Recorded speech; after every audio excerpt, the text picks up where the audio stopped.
네. 첫 번째 발제를 말씀드려서 오늘 의제를 제가 담당했고요. 책 149쪽의 5장인데요. 5장 내용을 다 일일이 설명드리는 게 아니라 의제라는 게 이렇게 할 수 있는 일이 아니기 때문에 설명드리는 게 아니라 그 관점이나 배경이나 입장, 과정 이런 것들을 중심으로 설명을 드리면 좋을 것 같습니다.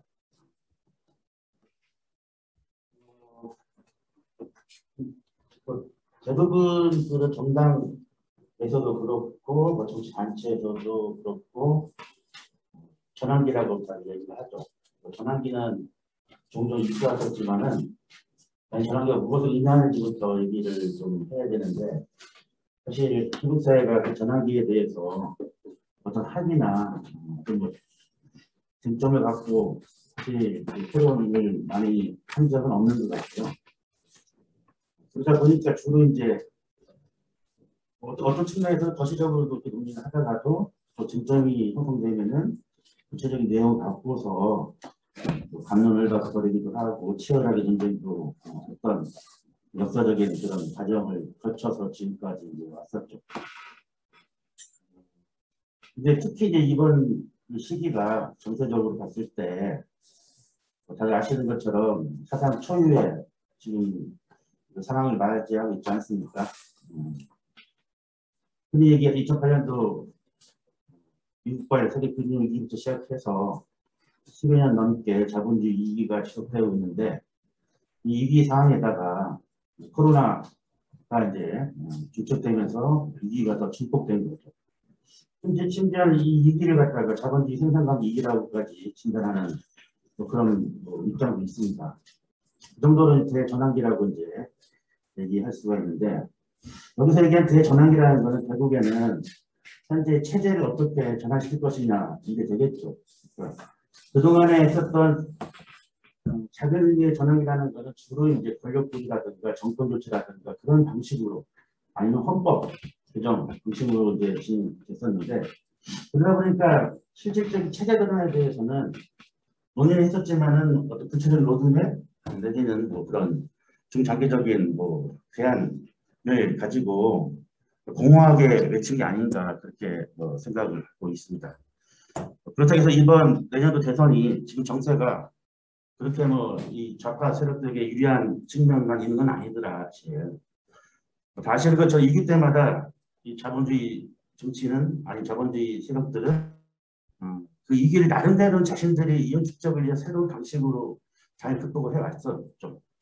그러다 보니까 그런 이윤축적 방식의 전환 때마다 사실은 노동자 민중들이 계속 그런 착취와 억압의 굴레 속에서 벗어나지 못했다. 이렇게 말씀을 드릴 수가 있고요.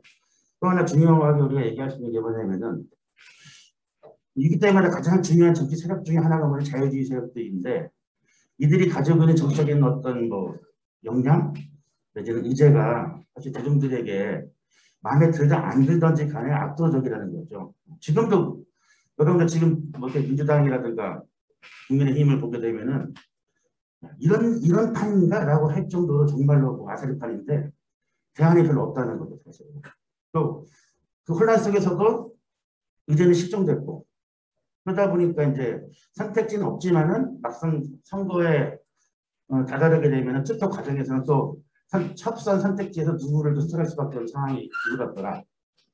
게다가 이제 대안을 얘기하게 되면은 항상 현실에 대한 과잉이 있습니다. 소위 얘기해서 군수정당이 아니 좌파 세력들이 한국 사회에서 일정 정도 자리매김하고 세력을 갖추고 역량을 펼칠 것인가에 대해서는 대부분 회의적이라는 거죠. 게다가 이제 불행하게도 정확한 과학적 근거는 아니지만은 민주노총 조합원들 중에 많은 숫자가 현재 민주당 정권을 지지하고 있다라는 그런 얘기는 많이 회자되고 있습니다. 어느 정도인지까지 우리가 알 수 없겠지만은 그러다 보니까 오히려 더 지금 소위 말하는 좌파 정치 세력들이 더욱더 고립되고 있지 않느냐 볼 수가 있고 특히 자유주의 세력들이 정권을 잡으면은 오히려 사실은 좌파 정치나 진보 정치가 더욱더 이렇게 고립되는 그 상황을 면치 못하고 있고 계속 반복되고 있더라. 그래서 이런 상황 속에서 사실은 돌파할 수 있는 역량 갖춰야 되는데 쉽지가 않다는 거죠. 사실 오늘 우리가 이제 하는 토론에도 이제 그런 맥락 속에서 보게 되면은 때마다 이런 얘기는 지속적으로 해왔지만은 여전히 이제 답보 상태에 머물렀기 때문에 언제까지 이럴 것인가 그런 측면에서 우리가 좀 현재 정세를 좀 바라봐야 되는 게 아닌가 그런 생각을 해봅니다. 제가 이제 이게 일종의 강령인데요, 사실은. 그러니까 우리 소위 말하는 노동자 민중들의 일상 자체가 위기가 된 거죠. 일상 자체가 그냥 위기의 일상입니다. 매일매일 아침에 눈 뜨고 저녁에 잘 때까지 불안 속에서 불안정하고 그 다음에 항상 이 생존의 문제가 닥쳐 있기 때문에 이 위기를 어떻게 극복할 것인지가 가장 초미의 관심사가 되는 것이고 소위 말하는 뭐 헬조선이라고 표현하는 것처럼 언제까지 헬조선이 지속될 것인지에 대해서도 더 이상 사실은 전망이 부재한 상태다. 이렇게 말씀드릴 수가 있기 때문에 어느 하나하나 의제를 갖다가 놓칠 수는 없다는 거죠. 그런데 이제 뭐 이제 본격적으로 이제 대선에 대한 어떤 움직임들이 가시화되거나 이제 뭐 최근에 이제 뭐 정의당도 그렇고 진보당도 그렇고 지금 후보가 이제 등장하기 시작했는데 사실은 의제를 놓고 접근하게 되면은 그렇게 제가 볼 때는 그렇게까지 치열하게 논쟁할 의제도 있지만 그렇지 않을 수도 있는데 사실은 그런 과정들이 상당히 생략되고 만들어지는 경우들이 많이 있었거든요. 아무튼 본인이 가지고 있는 정치적인 어떤 입장들이 있었기 때문에 그런 것도 있고 그런 정당이 가지고 있는 그런 태도에도 사실은 이제 다 관련되어 있기 때문에 그렇다고 볼 수가 있습니다. 그래서 정말 중요한 쟁점들이 많이 있겠죠. 그리고 매번 그 쟁점 때문에 이제 내부에 정치 입장에 따라서 갈라지기도 하고 다시 또 이합집산도 하고 뭐 그런 상황이지 않겠습니까?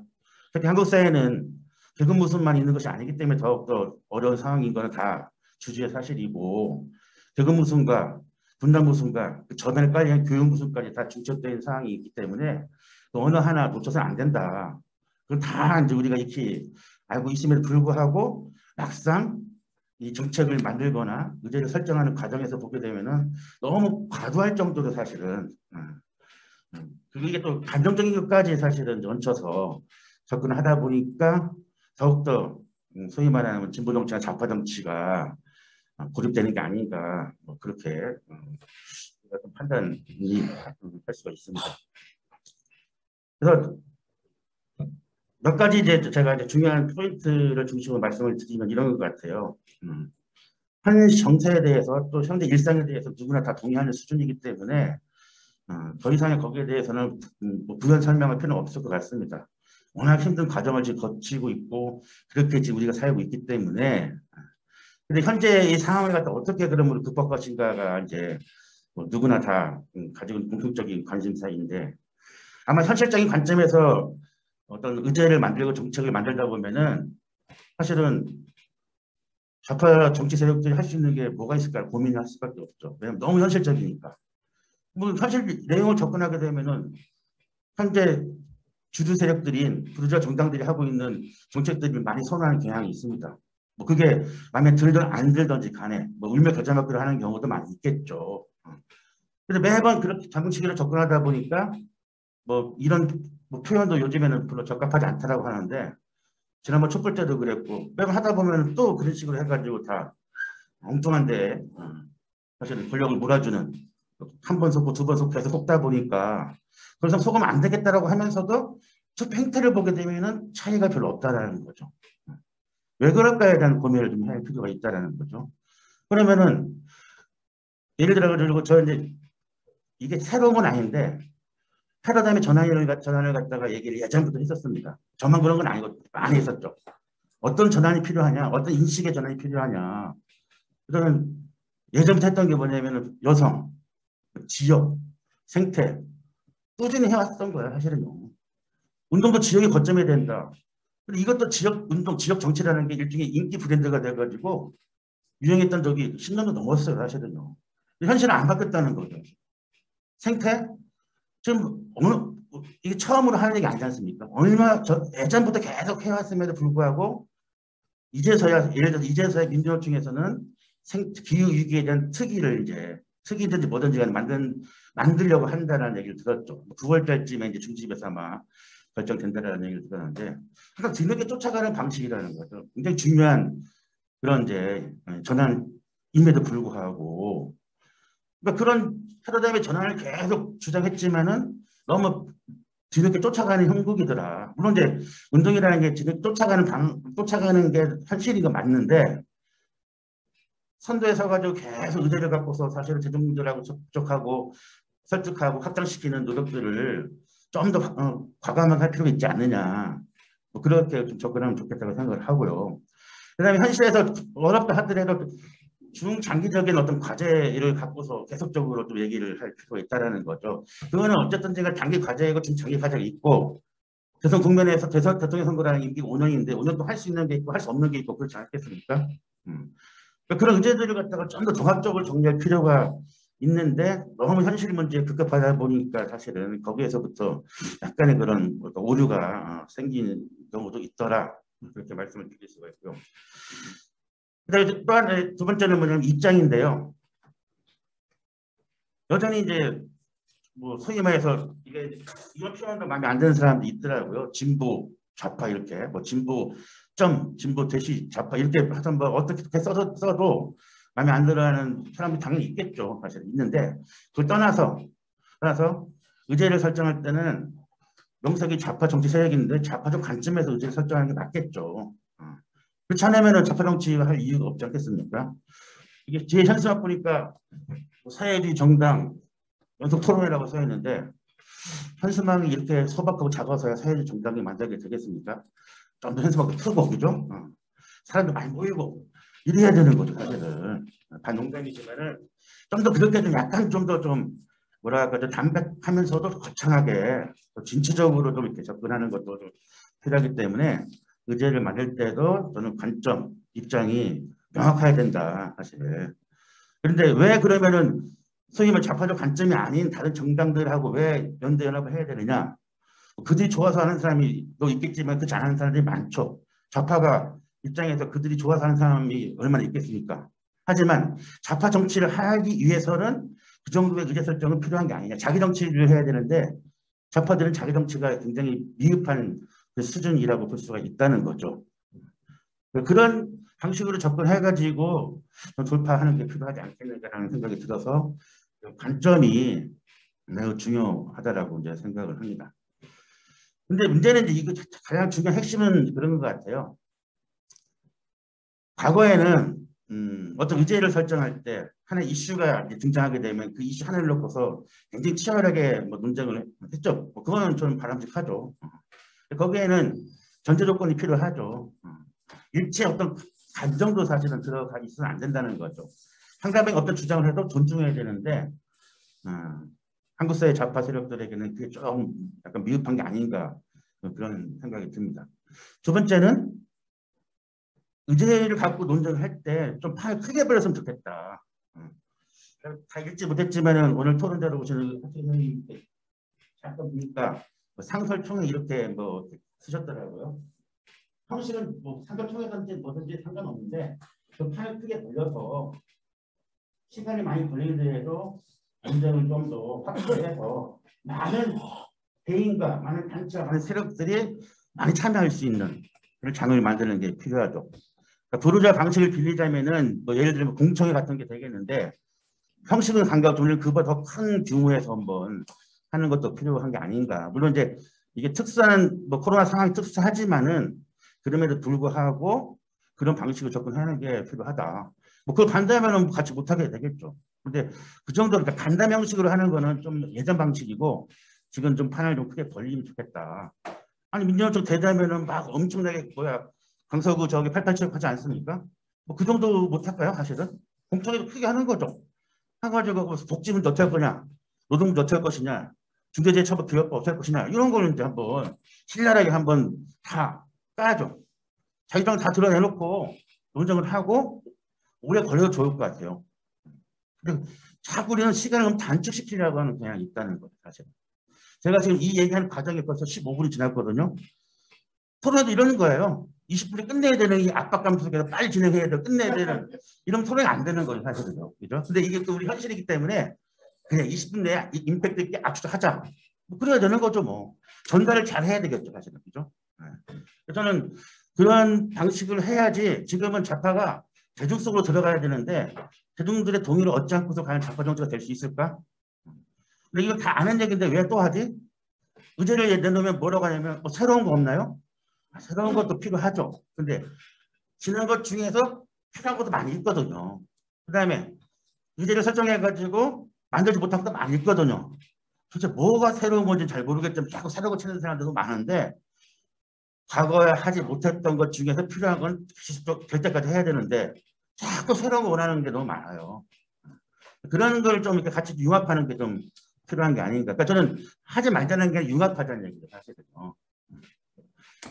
또 하나는 이제 모든 다 아우를 수 없을 것 같아요. 요즘에 특히 이제 많은 사람들이 긴장감이 걸리는 것 중에 하나가 이것도 제가 뭐 자주 하는 얘기지만은 혹시 꼰대가 될까 봐 걱정을 많이 하는데 무슨 의제만 내놓으면 아니 꼰대적 감성 괜찮습니다. 꼰대는 못 썼으니까. 그죠? 꼰대를 두려워하지 말고 어떤 꼰대가 될 것인가를 고민하면 좋을 것 같아요. 어떤 내용으로 하면 되죠. 내용이 중요하지. 형식에만 치우치고 관계에 너무 치중하게 되면은 제대로 된 의제를 만들 수가 없다는 얘기입니다. 사실은. 그리고 그런 측면에서 제가 볼 때는 그런 과정이 좀 중요한 것 같아요. 근데 시간이 많이 걸리기 때문에 준비를 그런 뭐 프로세스를 좀 밟아나가는 게 필요한 것 같습니다. 근데 의제가 제가 지금 여기에다가 10대 과정을 썼지만은 이 10대 과제는 사실은 노동당하고 변혁당, 그 다음에 2016년도에 교수 연구자들이 박근혜 퇴진 때 모여서 만든 그런 뭐랄까 대응체였어요. 거기서 제기한 의제를 사실은 정리한 거거든요, 사실은요. 근데 이걸 왜 이렇게 할 수밖에 없었냐면 저 혼자 하시는 것도 아니지만은 더 중요한 건 뭐냐면은 노동당도 사회주의 정당이라고 표방하고 있고 변혁당도 사회주의 정당이라고 표방하고 있고 게다가 사회주의 대정화를 얘기하고 있는데 사실 사회주의 대정화는 변혁당이 한 게 아니거든요. 그건 예전부터 했던 얘기입니다. 그것도 특정한 인물이 한 게 아니라 많은 사람들이 다 예전부터 우리도 사회주의 대중합시다라고 했었던 거죠. 그럼 어떻게 할 것이냐 대중화라는 게. 대중들하고 직접 만나가지고 홍보하고 설득하고 선전하고 선동해야 되는 거죠. 그런데 운동은 핵심이기 때문에 운동을 통해 가지고 연대하고 결합해 가지고 자기 구호 내걸고 선거 만드는 것도 가장 기본이고 중요하죠. 근데 거기서 머무르면 안 된다는 거죠. 왜냐하면 노동 현장만 현장이 아니니까. 노동자 민중 중에서도 일반 대중도 있지 않습니까? 그런 대중들은 사회주의에 대한 나름대로의 그런 뭐 불안감, 불운시하는 경향들이 아직 한국 사회에는 남아있기 때문에 그들과 계속 접촉해가지고 들어가지 않으면은 사회주의 대중화는 어렵다고 보는 거죠. 그래서 제가 형식을 좀 크게 만드는 게 필요하다는 것도 그런 의미라는 얘기입니다. 그래야지 많은 일반 대중들이 바라봤을 때 저런 것도 하는구나. 처음에는 뭐 약간 반감 갖고 시작하겠죠. 근데 그걸 지속적으로 반복하다 보면은 사실은 일정 정도는 저는 수용이 가능하다고 보고 실제 그런 성과들이 많이 생겼다고 봅니다. 왜냐하면은 우리가 일상에서 느끼지만은 몇 년 전부터 사실 특히 이제 공공 쪽에서 의료, 철도 이런 데서 파업을 하게 되면은 과거에는 시민들이 공간이 많았어요. 네, 알겠습니다. 제가 빨리 끝낼게요.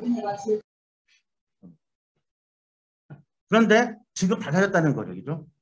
아, 철도는 파업하는구나. 좀 참지. 아, 도로는 파업하는구나. 오케이. 이런 정도의 시민들이 달라지고 있다는 거 우리가 몇 년 전부터 사실은 알고 있지 않습니까? 얼마나 저는 가능성이 있다고 보는 거죠. 그런 측면에서 좀 더 대중들하고 긴밀한 관계를 좀 만들고 더 대중 속 깊이 들어가는 그런 전략과 전술이 필요한 게 아니냐 이렇게 생각을 합니다. 그래서 매우 민감한 문제는 여전히 많이 남아 있는데 그것도 한꺼번에 해결할 수는 없을 거라고 봅니다. 해결할 수 있는 건 먼저 사실은 논쟁을 해서 해결하고 그렇지 않은 부분에 있어서는 해결이라는 건 합의가 될 텐데 그렇지 않은 부분들은 또 남겨놓고 또 하고 또 하고 그렇게 하다 보면은 하나씩 하나씩 완결성 있게 의제들이 만들어지지 않을까 생각을 하고요. 그 다음에 제가 10대 과제라고 했기 때문에 혹시 이 10대 과제 안에 포함이 안 된 의제도 있을지도 모르겠습니다. 나름대로는 고민을 해봤지만은 서운한 측면이 있는 부분이 있죠. 아시겠지만 뭘 하면 다 서운해 해요. 무슨 뭐 무상화 그러면 우리 왜 물 공공소 몇 번 했어? 다 있어요 사실은요. 그죠? 그러니까 그런 것도 계속 문제 제기하고 건의해가지고 만들어 가면 되겠죠. 근데 이게 예를 들자면은 한 1분 하면 끝날 것 같은데요. 무슨 부르주아 방식으로 접근하게 되면 정치, 경제, 사회, 문화인데 그 모든 내 범죄 다 포함을 시키는 게 맞겠죠, 사실은. 근데 그렇게 하다 보니 10대 과제로 이렇게 만들어놨지만은 아마 뭐 이 10대 과제에서 배제된 의제도 있을지 모르겠다. 근데 그럼에도 불구하고 어느 하나 소중하지 않은 건 없다. 이렇게 좀 인식을 해 주셨으면 좋겠다고 생각을 합니다. 그래서 저는 마지막으로 말씀드리고 싶은 거는 글쎄 이제 민주노총이 역할이 중요한데 그다음에 뭐 정의당이나 이제 진보당은 지금 뭐 대선 출마까지 후보가 나온 상태이고 나머지 정당들이 어떤 식으로 이제 대선에 대해서 공동으로 대응할지 잘 모르겠지만은 9월달이나 10월달에 만들어진다면은 조속히 그런 의제를 설정하는 그런 프로세스를 좀 만들어서 좋겠다. 이왕이면은 정당 토론회도 좋지만 좀 더 규모 있게 하면 좋겠다고 생각합니다. 정당 토론회라는 게 정당만 참석하는 게 아니기 때문에 좀 더 많은 대중들이 참여할 수 있는 그런 방식으로 해서 좀 더 사이즈를 크게 해서 좀 대중들하고 많이 만나는 방식으로 의제를 설정하는 게 필요한 게 아닌가 이렇게 생각을 하면서 마치도록 하겠습니다. 감사합니다. 네, 우리 배성현 선생님이 이제 그 의제를 중심적으로 이제 말씀하시기로 했는데 일단 의제에 관한 배경을 하시면서 이제 의제에 관한 부분을 충분히 말씀 주셨는데요. 다음에 그 발제자가 다시 또 이제 그 토론 시간에 시간이 주어지기 때문에 그때 이제 배정현 선생님이 구체적인 의제에 대해서 좀 더 시간을 갖고 이 얘기를 하시면 되겠습니다. 그래서 바로 그 다음에 이제 김동성 선생님께서 진보 좌파의 2022년 그 대선 전략에 대해서 발제를 하시겠습니다. 네, 동지들 반갑습니다. 노은강 김동성입니다. 제가 오늘 말씀드릴 것은 민주노조 운동에 입각해서 진보 좌파 정치를 말하고 그리고 2022년 대선에 대해서 말씀을 좀 드리겠습니다. 민주노조 운동은 그 자체가 반자본주의 운동이죠. 그리고 항상 자본과 싸워야 되는 그런 운동이죠. 운명적으로 사실 그렇게 지어진 운동이라 봅니다. 현재 진보 좌파 진영의 대중정치가 사실 저는 없다고 봐요. 부재하다 봅니다. 이게 가장 큰 문제인데 그래서 우리가 이제 진보 좌파 진영의 대중정치를 어떻게 만들어낼 것인가 이게 제 관건이라고 생각합니다. 뭐 아시다시피 지금 뭐 자본이 세계화하면서 불평등이 엄청 심화되고 있죠. 그리고 기후생태 위기가 사실상 인계적으로 저는 들어가고 있다 봅니다. 그리고 코로나19 팬데믹이 벌써 2년째 지속하면서 사회생활 그 자체를 상당히 어렵게 만들고 있고요. 그래서 사실 저는 인간과 동식물이 있는 이 세상이 사실상 비상 상태에 있다. 저는 그렇게 생각하고요. 그래서 우리가 조속히 자본주의 체제를 대체할 대한 사회로 가지 않으면 생존 자체도 어려울 거다. 그렇게 판단이 됩니다. 이렇게 비상사태인데도 불구하고 정치는 바뀌지 않고 있습니다. 수구보수 양당 체제가 벌써 30년 이름만 바꿔가면서 지금 정치를 지배하고 있죠. 그러면서 신자유주의를 도입하면서까지 자본주의 체제를 더 유지하고 더 강화하고 있습니다. 그런데 아쉽게도 민주노조 운동과 진보 좌파 진영은 노동자 민중의 정치를 통해서 이를 극복할 대중적 영향력이 거의 없습니다. 그래서 부재라고 생각합니다. 지금 뭐 정의당이 제동치에서 지금 3% 내지는 9%까지 지지율이 등락을 하고 있는데 근데 정의당이 그동안 제도정치에서 취해온 입장을 보면 그들이 하는 정치가 과연 우리가 노동자 민중의 정치라고 할 수 있을까? 또 그들이 하는 그런 정치가 진보 좌파의 정치라고 할 수 있겠느냐? 저는 그렇지 않다고 봅니다. 정의당 스스로도 자신이 하는 정치를 그렇게 규정한 적이 없습니다. 그렇겠죠. 그래서 진보 좌파 5개 정당을 보면 정의당은 사실 농자 민중의 정치로부터 많이 멀어서 가고 있어요. 이거는 다들 느낄 겁니다. 진보당은 지난 비례대표 위성정당 참여 결정에서 보듯이 여전히 더불어민주당과 정책 단절을 확실하게 이루내지 못하고 있고요. 농당은 아시다시피 여러 번 집단 탈당 사태를 거치면서 역량이 매우 취약한 상태고요. 녹색당은 녹색 정치를 변혁적으로 이끌지 못하면서 답보 상태에 빠져 있습니다. 사회변혁 노동자당, 그러니까 변혁당이죠. 변혁당은 비등록 정당입니다. 그래서 아직 대중정치에 들어오지도 못하고 있는 상태입니다. 이런 상태니까 과연 진보 좌파 진영의 대중정치는 부재하다고 판단할 수 있겠습니다. 저는 그렇게 생각합니다.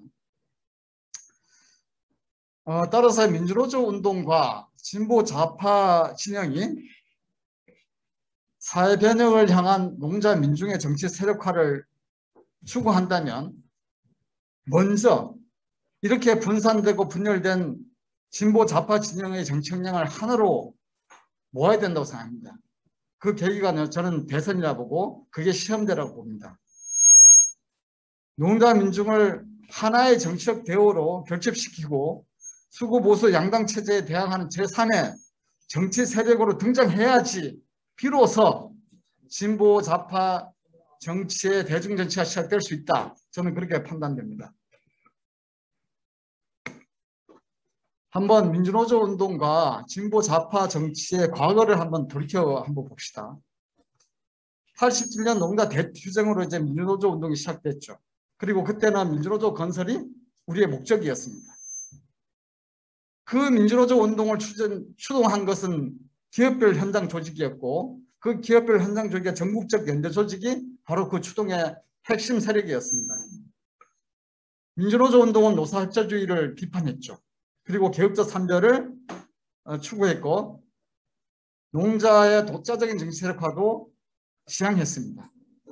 그렇게 해서 1995년 민주노총을 건설하고 2002년 민주농당 창당을 이루어냈습니다.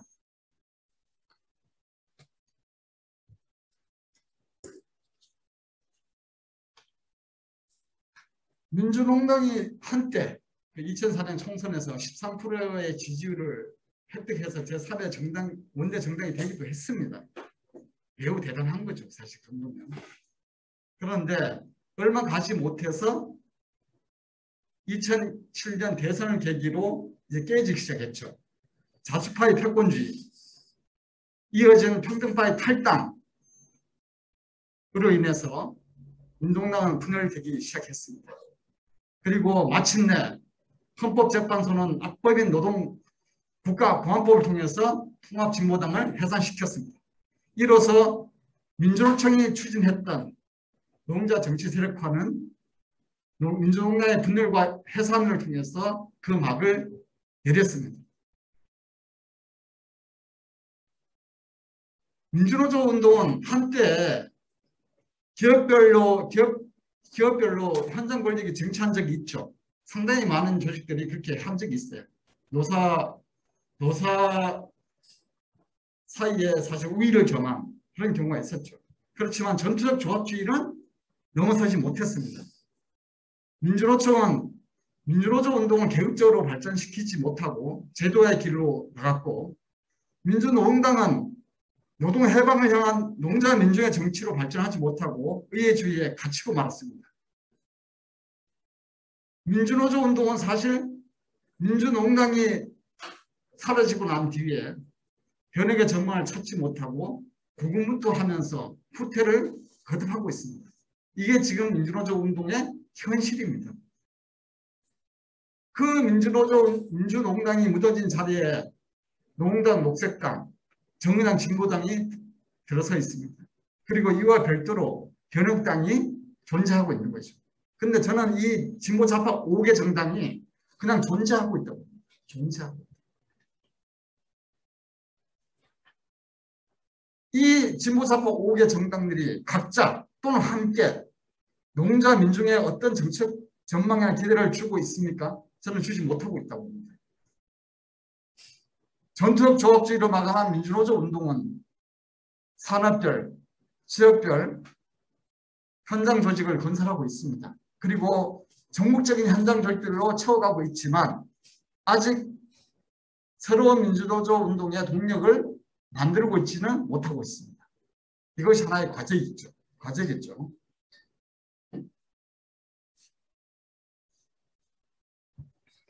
민주노총은 하반기에 이제 총파업을 선언하고 지금 가열차게 조직하고 있습니다.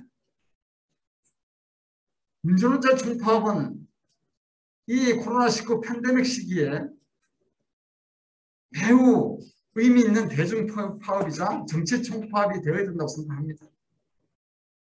불평등, 기후생태 위기, 그리고 코로나19 팬데믹으로 인한 농자 민중의 고통, 이거를 우리가 대중적으로 극복하기 위해서 총파업이 필요합니다.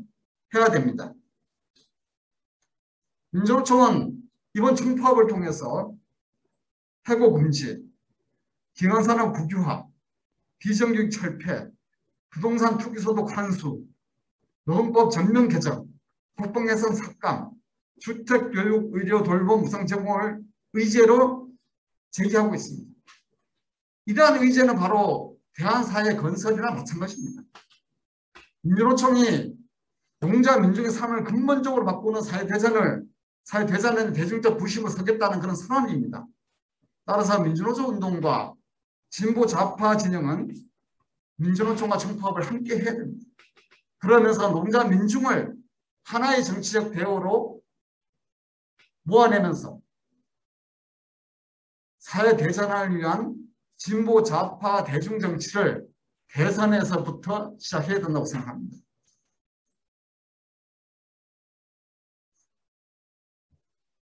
민주노조 운동이 전투적 조합주의를 넘어서려면 자신의 분명한 정책 전망과 그 전망을 실현할 정치적이 함께 있어야 됩니다. 그런 것 없이는 불가능합니다. 민주노조 운동과 진보 좌파 진영은 이번 총파업을 통해서 자신을 재조직하고 재정치화하고 재사회화하는 작업에 착수해야 된다고 생각합니다. 민주노조 운동의 위기는 주어진 객관적 정세가 아니라 그러한 정세를 돌파할 대중정치가 없다는 데에서의 위기가 있습니다. 민주노조 운동은 그 자체가 반자본주의 전선에 이미 서 있습니다. 노동자를 자본가와 대척하는 계급으로 조직하면서 정치 세력화할 때 자본주의 체제를 극복하고 새로운 사회로 갈 수 있는 운동을 만들 수 있다고 생각합니다. 민주노조 운동은 타부문 그리고 지역운동을 자기의 운동으로 소화해내야 됩니다. 그래서 자신을 진보 좌파 정치의 대중적 부심으로 세워내야 된다고 합니다. 세워내야 된다고 생각합니다. 민주노총이 민주농단의 대중적 부심이었듯 민주노총도 진보 좌파의 대중적 부심으로 거듭나야 된다고 생각합니다. 지금 신자유주의 자본주의가 횡행하고 있습니다. 저는 자본주의 4.0은 없다고 봅니다. 사회주의 2.0은 가능하다고 봅니다. 더 이상 자본주의로는 대안이 없다고 생각합니다. 신자유주의가 시작할 때 대안이 없다고 했습니다. 그렇지만 지금 40년이 지나면 어떻게 됐습니까? 오히려 더 희망 없는 세상이 되고 가고 있습니다. 그렇기 때문에 신자유주의를 넘어서는 자본주의 4.0은 없다. 저는 그렇게 생각합니다. 오히려 이제는 사회주의 2.0을 시작해야 된다. 과거의 현실 사회주의를 충분히 극복하는 새로운 사회주의를 시작해야 된다. 저는 그렇게 생각합니다. 청년들은 빚을 지고 나오지만 취업할 자리가 없습니다. 아르바이트 하다 권리 다 봅니다. 결혼, 출산은 엄두도 내기 힘듭니다. 자본주의 국가는 자본을 지원할 뿐입니다. 자본은 노동자 민중에게 막대한 빚을 지웁니다. 그게 벌써 700조 원이나 됩니다. 이런 상황에서도 자본주의 국가는 항판 뉴딜이라고 얘기하면서 자본의 거대한 먹거리 만들기에 여념이 없습니다. 뉴딜의 본질인 실업 대책과 국민생활 보장은 안중에도 없습니다. 이제 자본주의를 극복한다는 것은 사회관계를 상품 중심 사회에서 공동체 중심으로 관계를 바꾼다는 겁니다. 공장 앞에서 멈춘 민주주의, 이것을 공장과 사회로 구석구석 확대시켜 나가면 저는 언젠가는 자본주의가 민주주의에 의해서 소멸될 거라고 생각합니다. 그래서 2022년 대선은 농자 민중을 정치적으로 집단한 좋은 계기입니다. 우리 진보 좌파 진영이 이 기회를 놓칠 수 없습니다. 그렇지만 각자는 안 됩니다. 함께 해야 가능하다고 생각합니다. 우리의 의제들은 되게 많습니다. 상당히 많습니다. 태어나서 죽을 때까지 요란에서 묻은 때 들어가기까지 우리가 공동으로 필요한 모든 것을 우리 사회가 공동으로 책임지고 공동으로 생산하면서 공동으로 분배하는 그런 것들을 그것이 인간다운 사회생활이라고 저는 생각합니다. 그래서 가능하면 자본에 의한 사적 생산과 사적 분배를 줄이고 그에 대신해서 사회와 국가가 공적 생산과 공적 분배를 통해서 확대해 나가는 것이 이게 사람답게 살 수 있는 세상을 만드는 길이라고 저는 생각합니다.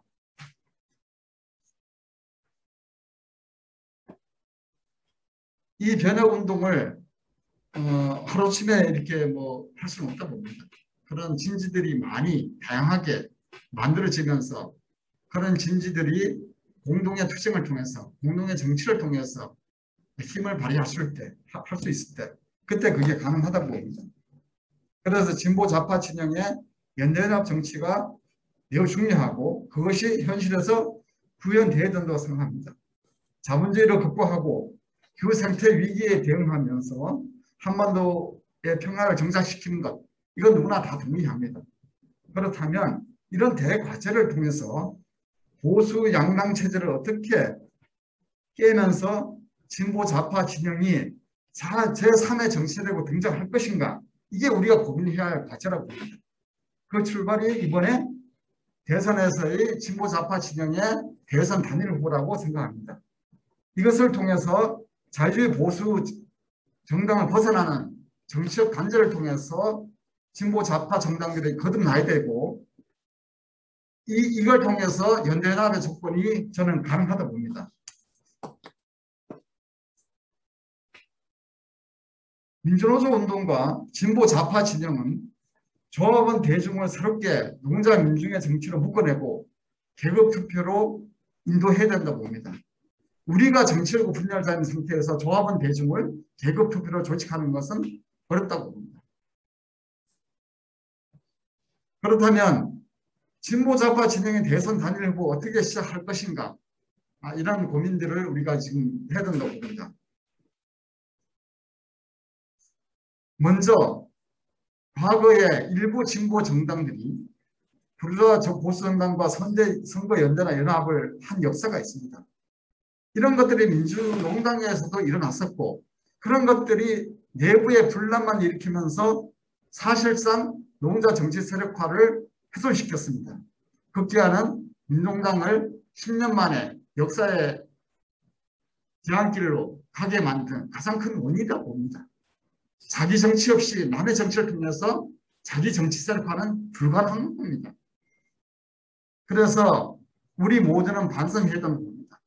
과거를 돌아보면서 정의당은 더 이상 더불어민주당의 역방정당이라는 소리를 들어서는 안 됩니다. 본인이 그 정당이 진보정당이라고 생각한다면 진보당은 더불어민주당 주변에서 길거리면 안 됩니다. 농당 역시 마찬가지고 그렇게 하다가 자중진환에 빠졌습니다. 그렇다 보니 진보 정당들이 진보 좌파의 정치성을 잃고 정치적으로 지금 방황하고 있다고 저는 그렇게 보입니다. 그렇게 생각합니다. 더 이상 노동자 민중들에게 보수 양당 사이에서 최악을 막는 차선을 선택하라고 할 수는 없습니다. 이제는 민주노조 운동과 진보 좌파 진영이 스스로 최선 아니면 차선이라고 농자 민중 앞에 당당히 서서 그들이 정치적으로 기댈 언덕을 만들어줘야 됩니다.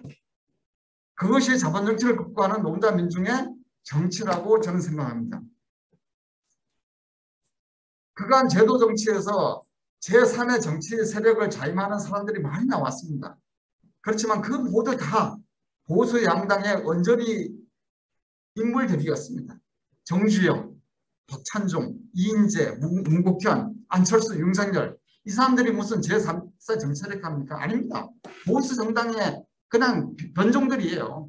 그래 다시 또 들어갑니다. 보수 양당으로. 그런 제3의 정치세력가 아니고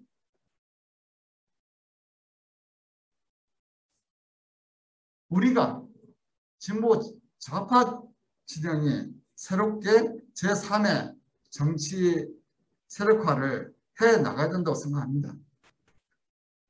지금 민주노총이 5개 진보 좌파를 대상으로 대선 관련 간담회를 진행하고 있습니다.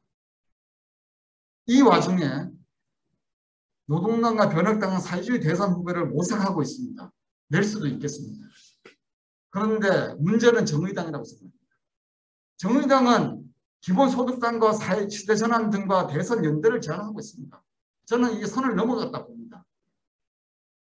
아니 기본소득과 시대전환이 진보 좌파 정당이라고 우리가 생각하는 사람들이 있습니까? 본인들은 그렇게 생각 안 할 거예요.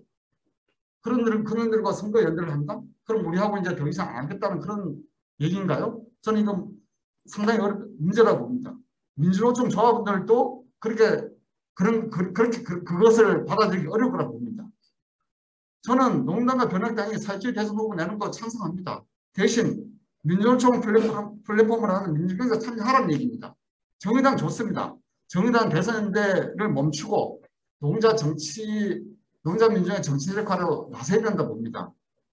그래서 다시 진보 좌파 진영으로 돌아와야 된다 생각합니다. 이번 대선이 그 계기라고 생각합니다. 너무 멀리 나갔습니다. 돌아와야 된다고 생각합니다. 그래서 저는 마지막으로 민주노총 운동과 진보 좌파 진영이 이번 대선에서 진보 대선 단일 후보, 내용적으로 보면 진보 좌파 공동 정부죠. 만에 집권하게 됩니다. 전술을 통해서 진보 양당 체제를 깨고 농자 민중의 정치를 새롭게 시작해야 된다고 생각하고 민주노총을 플랫폼으로 하는 농자 민중 경선이 바로 그런 그림을 가능하게 할 것이다. 저는 그렇게 확신하는 바입니다. 이상입니다.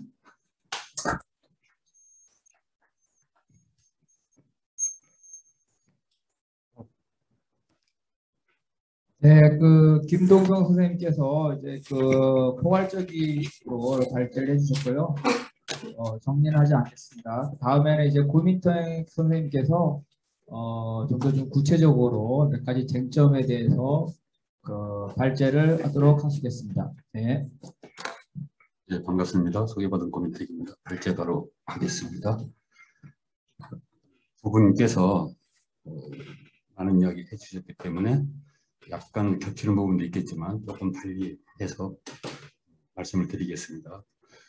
저는 오늘 발제는 사실 이 책의 2장이 이제 만약에 제안이 어느 정도 받아들여졌을 경우에 그 자체가 굉장히 추상 수준이 높은 거여서 설령 제안이 받아들여진다 하더라도 또 그 내적으로 해결해야 될 그 문제들이 사실은 산적해 있습니다. 산 넘어 산인데 거기에 따르는 그래도 최소한의 몇 가지 기준, 원칙 이런 정도를 예시적으로 제안함으로써 만약에 제안이 받아들였을 때 이후 논의하는데 일정한 안내 또는 길잡이 역할을 했으면 좋겠다라고 하는 점에서 이 장을 구성을 했습니다.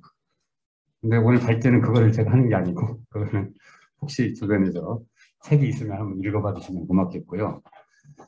저는 이제 그 두 분 발제에 이어서 조금 더 그 이야기를 보충하는 방식을 할 수밖에 없을 것 같아요. 왜냐하면 현재 이 민중경선이 성립된 것도 아니고 어떻게 될지 모르는 상황에서 이 자체가 먼저 성립되지 않으면 이 장은 별 의미가 없는 것이 될 수밖에 없기 때문에 여전히 일장 제안을 중심으로 한 발제가 필요하다 이렇게 좀 생각합니다. 그러나 그럼에도 불구하고 저희가 이 책을 낸 후에 지난번 노동전선 주최하는 토론회를 한번 가졌고요. 오늘 여기 두 번째 피닉스에서 주최하는 토론회를 갖고 있습니다. 저희가 책을 낸 지 이제 한 달이 좀 안 됐나? 한 달쯤 되나? 제가 뭐 그렇게 된 것 같은데요. 그때까지만 하더라도 사실 다가오는 2022년 대선을 진보 좌파 진영이 어떤 식으로 준비하고 있거나 대응하려고 하거나 어떤 상이 그려지지를 전혀 못하고 있었거든요. 그 와중에 저희가 그나마 이 책을 내면서 일정한 논의를 좀 했으면 좋겠다라고 하는 취지의 책을 내게 된 건데, 상황에 따라서는 굉장히 지금도 더디고 늦은 것 같지만, 또 다른 한편으로 보면, 그리고 오늘이 불과 2번째 토론에 불과하지만, 그럼에도 불구하고 여러 수준에서 이와 같은 이야기들이 조금씩 여러 곳에서 되고 있다라고 하는 점은 조금 피부적으로 느끼고 있거든요. 우선 책 나가는 것만 못해도 처음 저희가 책을 낼 때 과연 이걸 누가 볼까 이런 걱정을 사실 안 할 수가 없었어요. 그럼에도 불구하고 여기저기서 전국 곳곳에서 1권, 2권, 3권 이렇게 주문들이 오고 있는 걸로 봐서 어느 정도는 이야기가 좀 나가고 있다. 저희는 이 책의 내용을 옥소독소하게 그대로 주장하는 게 아닙니다. 여러 논의 중에 이것도 한 의견이겠죠. 그런 의견들이 공개화되어지고 공론화되어지는 그런 부분에 이게 좀 기여했으면 좋겠다. 이런 점에서 얘기를 했는데, 막상 이야기를 하고 나니까 저희도 그런 생각을 또는 걱정을 갖고 있었지만, 크게 보면 2가지 어떤 질문이 들어와요. 한 2~3가지가 되는데, 크게 보면 뭐 하나라고 봐도 좋아요. 질문은 다 하는 이야기가 가능한가? 이 질문이에요. 근데 그 질문이 저는 한편으로는 대단히 반갑기도 하고 대단히 어이없는 질문이기도 해요. 2가지 그 양가적인 관계를 갖고 있는데, 반갑다는 건 무슨 얘기냐면 가능하면 하겠습니까? 이거거든요. 제가 역으로 질문하면 그러면 이게 만약에 가능하다면 이게 맞다는 얘기입니까? 제가 거꾸로 물어보죠. 물론 그중에 그 질문할 때 맞지도 않지만 틀렸지만 더더욱 가능하지도 않다 이렇게 주장하는 분들도 분명히 있을 거예요. 저는 한꺼번에 그냥 그럼 그 사람이 먼저 질문을 이렇게 해야죠. 가능성을 묻는 게 아니라 혹시 그런 사람이라면 이건 틀린 게 아니다. 일성이 저는 그렇게 나와야 된다고 봐요. 뭔가가 있기 때문에 가능하냐를 먼저 묻는다는 거죠. 가능성에 대해서. 그럼 저는 역으로 묻겠다는 거죠. 만약에 이렇게 다 같이 동의한다면 이게 맞다는 얘기입니까? 거꾸로 저는 묻고 싶어요. 어쨌든 가능하냐라는 질문이 가장 많아요. 그리고 2번째는 주로 좌파적 어떤 그 포지션에 있는 진영이나 분들이 하는 질문인데, 과연 이게 올바르냐? 과연 이게 진보적인 거냐? 진취적인 거냐? 이 질문인 거죠. 거기 2가지 문제가 크게 보면 있다고 생각합니다. 그리고 좀 이따 우리 이제 뭐 토론자분들도 말씀해 주시겠지만, 제가 이제 토론문을 미리 한 번씩 읽어보고 왔는데, 하태기 선생님 같은 경우에는 이건 부족하다. 만약 이렇게 제가 느끼기에는 이런 부분이 좀 더 있어야 된다. 이런 부분도 있습니다. 이렇게 얘기해 주시는 건 저는 처음 봅니다. 부족하니까 이걸 더 하자. 이건 얼마나 좋다고 생각하죠. 그것만 부족하겠습니까? 부족한 걸로 따지면 많은 것이 부족하고 많은 것이 비어 있을 겁니다. 같이 채워나가자라고 생각을 하고요. 그 점에 대해서. 다시 돌아와서 제가 지난번 노동전선 토론회 때 말씀을 드렸는데, 여기서 짤막하게 이 제안을 하게 된 저의 개인적인 배경 3가지를 그때 말씀드렸어요. 짤막하게 말씀드리면, 첫째는 제가 일전에 한번 발표했던 사회주의 정치 세력화를 위하라고 하는 짧은 논문이 하나 있습니다. 그 논문의 연속선상에서 사회주의 정치 세력화를 도대체 어떻게 가능하게 할 수 있겠는가라고 하는 구체적인 현실에서의 대선 전술입니다. 첫 번째는 그게 배경이겠고요. 2번째는 아까 우리 2분 발제하신 분들도 말씀했지만, 현재 민주노총의 농작의 정책 세력화는 지난 20여 년 이 부분을 거쳐서 오늘에 이르고 있는데, 민주노총 내부는 공식적으로 실패했다라는 규정을 갖고는 있어요. 근데 여기를 이끌어왔던 나머지 정치 세력들은 그런 규정이 없습니다. 아무 말이 없어요. 그래서 앞으로 어떻게 하겠다라고 하는 제안조차도 이제는 없습니다. 사실상 노동자개혁의 정치 세력화는 기존 정당들과는 어떤 관계성 자체가 사실상 소멸해 가고 있습니다. 민주노총이 5개 정당을 불러서 간담회를 하고 있지만 대단히 형식적이고 사실 거기에는 어떠한 그 권위나 규정력도 갖고 있지 않다는 걸 알고 있어요.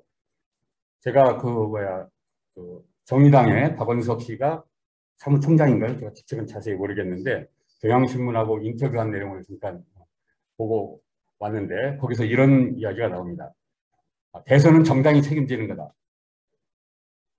민주노총이 그걸 책임질 수 없다. 이렇게 얘기를 했더라고요. 개선은 정당이 책임지는 것. 저는 맞다고 생각합니다. 정당이 책임져야 합니다. 그 책임지는 방식과 구체적인 과정을 어떻게 할 건가가 앞으로 논쟁거리가 되겠죠. 그리고 아까 우리 김동국 앞에서 정의당의 현재 행태에 대해서 이야기를 했어요. 더 강력한 질책과 비난과 비판이 저는 따라야 된다고 봅니다. 그러나 과연 내칠 것인가? 우리에게 내칠 힘이 과연 있는가가 저는 고민이죠. 문서로 내치는 건 너무나 간단하고 쉽습니다. 그러나 어쨌든 그동안 정의당을 중심 민주노총 안에도 정의당의 당원들이 있고 민주노총 내에서 나름대로 세력을 가지고 영향력을 갖고 있는 정의당의 노동자들이 상당수가 있습니다. 이들을 어떻게 할 것인가? 만약에 그들이 정의당을 내친다면 아무 문제가 없겠죠. 그러나 그들이 정의당에 있는 한 우리는 어떻게 할 거냐? 이런 문제를 아직은 우리가 따져봐야 된다. 이렇게 생각을 합니다. 그런 점에서 진보 좌파라고 하는 일정한 이러한 범주로 정의당을 우리 안으로, 우리 쪽으로 끌어당겨 와야 된다라고 하는 것이 또 하나의 취지예요. 그러나 만약에 민중경선이 일정한 수준에서 성립이 됐는데 정의당이 만약에 이거를 정의당만, 나머지는 말하자면 민중경선 들어왔는데 정의당만 이 민중경선 바깥에서 아까 그러한 자기 플랜에 의해서 진행을 한다면 어떻게 할 건가? 그러면 현재 민주노총 안에 정의당의 노동자 당원들이 있긴 하지만 이제 민주노총은 정의당을 진보 좌파 진영으로부터 분리하는 작업을 저는 공개적으로 해야 된다 이렇게 생각을 합니다. 그것만이 대중적으로 또는 가장 정치적으로 진보에 대한 규정력 이거를 분명하게 새롭게 정립해서 구별할 수 있다고 생각합니다. 정치적 사이의 어떤 경쟁과 노선이 됐든 이념이 됐든 또는 어떤 세력이 됐든 이것만으로 정의당을 진보로부터 진보 바깥으로 내치는 것은 쉽지 않다. 저는 그렇게 생각합니다. 오직 노동자 계급만이, 노동자 대중만이 그 일을 할 수가 있고 그 일을 할 수 있는 자격과 힘과 모든 조건을 갖추고 있다. 이렇게 생각합니다. 그래서 모든 5개 정당이 여기 다 들어와야만이 민중경선이 저는 된다고 생각하지 않아요. 가능한 정도, 누가 봐서라도 저 정도면 됐다라고 하는 것이 나온다면 저는 가능하다. 거꾸로 정의당은 들어왔는데 또 다른 어떤 한 당이 안 들어왔다. 저는 가야 된다고 봅니다. 심지어 정의당과 진보당은 들어왔는데 이른바 좌파로 분류되어지는 여기서 말하는 노동당과 변혁당이 안 들어왔다. 저는 그래도 가야 된다고 봅니다. 그러면 그 좌파가 안 들어온 그 공백을 누가 어떻게 줄 건가? 저는 운동을 새롭게 일으켜서 그 좌파의 공백을 아래로부터 다시 메꿔야 된다. 이렇게 생각을 합니다. 따라서 가능하냐 안 가능하냐 이 여부와 관련해서는 아직은 남아 있습니다. 현재 있는 조건만 놓고 보면 가능성이 높지 않은 것은 사실입니다. 그러나 이건 논리로만 이 가능성을 확보할 수 없습니다. 이건 운동을 일으켜야 된다고 생각해요. 그가 특정 정파 안에 있든 또는 정파 바깥에 있든 또는 정파와 관계없이 자기가 어느 위치에 있든 여기에 공감하고 여기에 동의하고 이것이 필요하다고 생각한다면 그 공감과 필요와 동의를 묶어 세우는 하나의 대중운동을 지금 시작해야 된다. 이것이 현재 놓여있는 이 가능성 여부를 판가름하는 또 하나의 중요한 하나의 흐름을 만들어내는 계기가 되어야 된다. 이렇게 생각을 합니다. 따라서 가능하냐 안 가능하냐는 물을 문제가 아니라 어떻게 가능하게 우리가 다시 운동에 나설 건가. 이 점을 같이 고민해 줬으면 좋겠다. 이게 첫 번째 좀 드리고 싶은 말씀이고요. 두 번째, 과연 이게 진보적인 대안이 될 수 있느냐. 하나의 올바른 정책 프로세스가 될 수 있겠느냐라고 하는 질문입니다. 사실 진보당에 계신 분들이나 정의당에 계신 분들은 그 질문을 별로 안 하겠죠. 왜냐하면 그들의 초점은 물론 제가 예단할 수는 없지만 아무래도 현재 자기가 처해 있는 조건에서 이해관계로 이걸 접근할 가능성이 많다라고 생각합니다. 저는 그 점도 인정합니다. 정치의 이해관계는 굉장히 중요합니다. 왜냐하면 이해관계는 자기의 노선과 이념을 관찰하는 데 있어서 필요 조건이기 때문에 이해관계 자체를 도덕적으로 비난할 필요는 없다고 봐요. 그걸 정치적으로 어떻게 자리매김하고 어떻게 해석하고 어떻게 극복해 나가느냐의 문제인 거지 이해관계를 따지는 것 자체를 저는 문제 삼고 싶지는 않아요.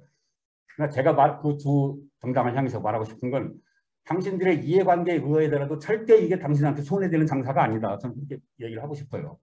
여기 와서 실력을 발휘함으로 인해서 당신들이 현재 생각하고 있는 그 플랜보다는 훨씬 더 여기에 참여해서 주도적으로 하는 것이 이해관계 측면에서도 나을 뿐만 아니라 그 모든 5개 정당의 각자의 이해관계가 여기에서 하나로 뭉쳐질 때 노동자민중 또는 진보작파 전체를 보면 힘을 배가시키는 하나의 계기가 될 수 있다라고 저는 생각을 하는 거죠. 그러니까 5월 종조도 좋다는 거예요. 저는. 배를 일단 같이 타자. 강을 같이 건너자 지금.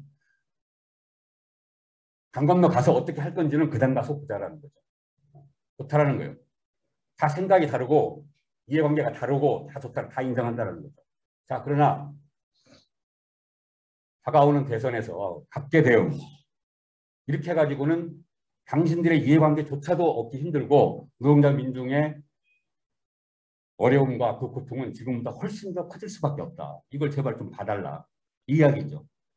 그래서 말하자면 단일 후보 민중연선을 이야기하는 겁니다. 그런데 책에서도 이야기를 했지만 대선 한 번에 따르는 이거는 아니죠. 그렇게 하기는 힘듭니다. 전체 맥락에서 보면 진보좌파 전체 진영의 연대 연합 정치가 지금 요구되고 있다. 이겁니다. 지금. 그래서 대선 단일 후보는 그 연대 연합 정치를 가기 위한 하나의 프로세스죠. 하나의 수단입니다. 하나의 과정이죠. 그러나 어떤 면에서 보면 대선 자체는 너무나 말 그대로 대선이에요. 그레이트 프로젝트잖아요. 대선 큰데 썼지 않습니까? 이 자체를 단순히 이것의 수단으로만 할 수가 없어요. 이 자체가 어마어마하게 큰 사업이기 때문에 이 자체가 목표입니다. 대선 자체, 단일 후보를 선출하는 민중연선 하는 것 자체가 저는 목표예요. 그러나 그 목표의 이면에는 연대연합정치를 위한 이게 하나의 과정이고 수단이다. 이렇게 말씀드릴 수 있는 거죠.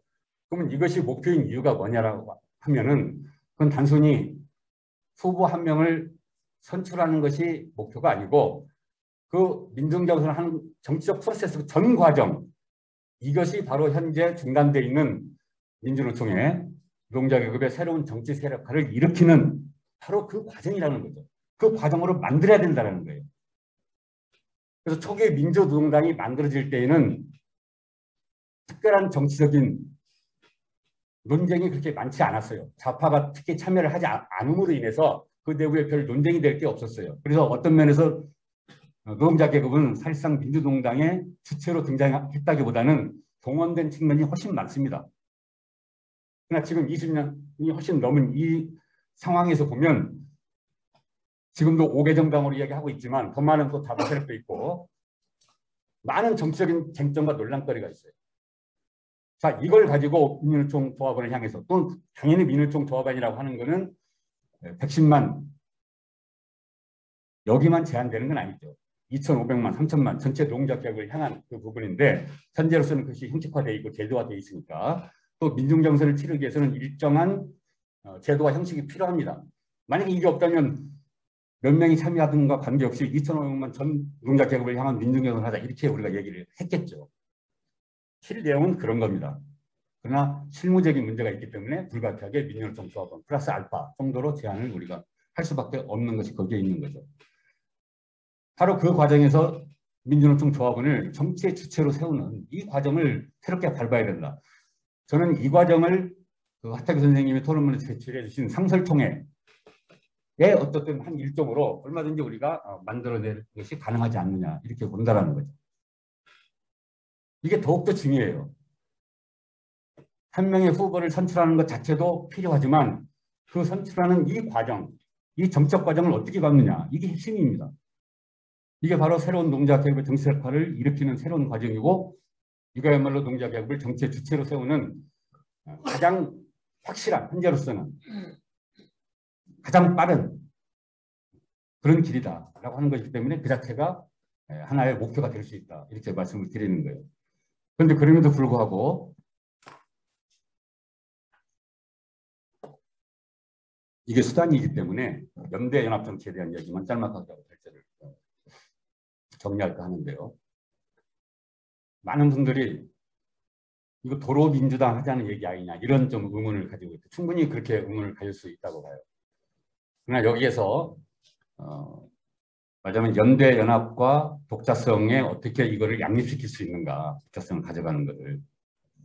과거의 민주노동당은 사실상 정파연합적 성격의 당이었어요.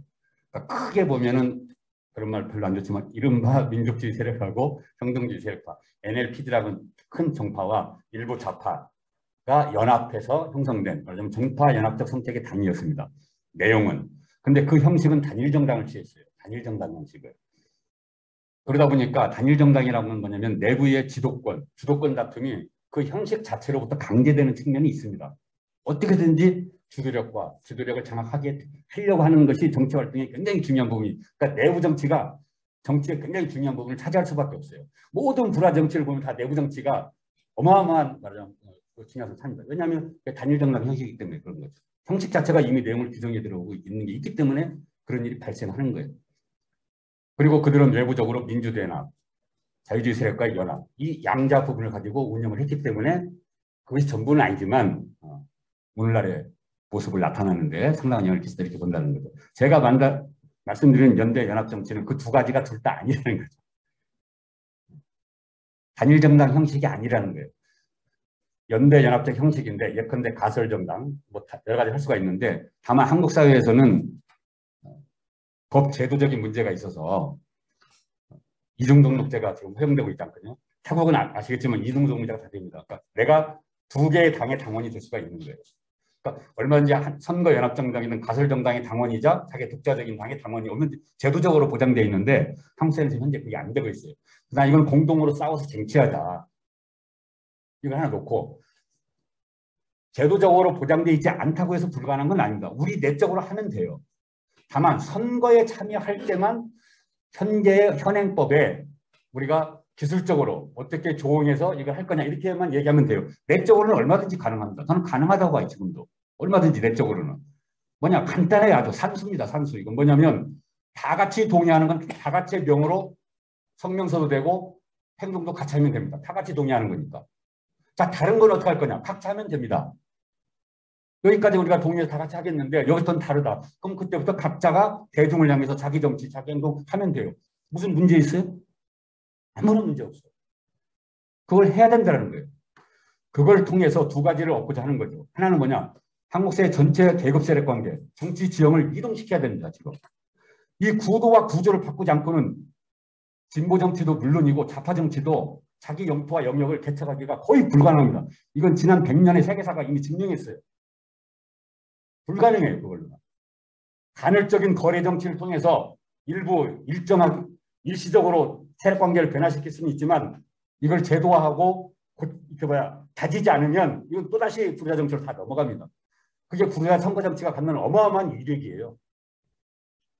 그래서 좌파 사회 정치도 의회 정치에 진출해야 됩니다.